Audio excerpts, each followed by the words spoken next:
Là gì? Cho thiên nhiên à lúa cá rồi cho thiên nhiên nhau bút bình đâu đâu cho thiên nhiên nhau đâu sang xưa họ cho cái lợn rồi bữa nhau đâu sang lột phim một đứa nặng khác cho cái hôm bia nhôn đâu đấy mà nhau nặng khác anh em nhưng mà ai cũng bia là đi thông cảm nha, đi cuối cùng, đi ở dưới cuối cùng đấy rồi.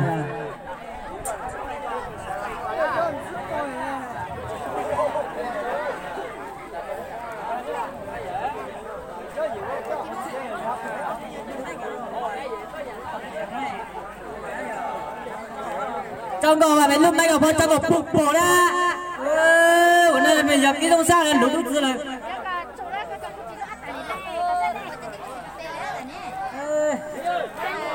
lửa đây sao là lửa đây mình cho dân nhau đâu sao được xưa cả thì sao là phải cho phụ nhau mình cứ nhau sao sự tàn rồi.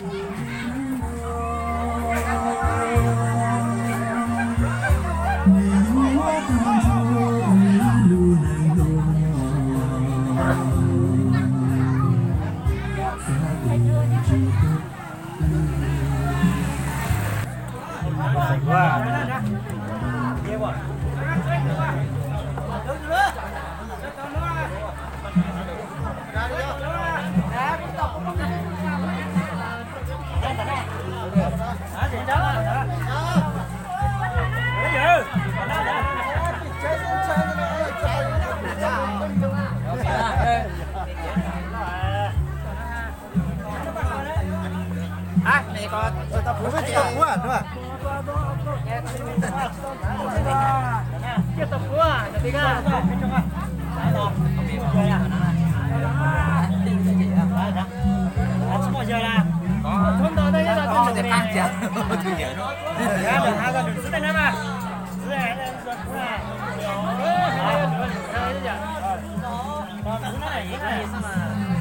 Nó bên trên tỉ rồi đây.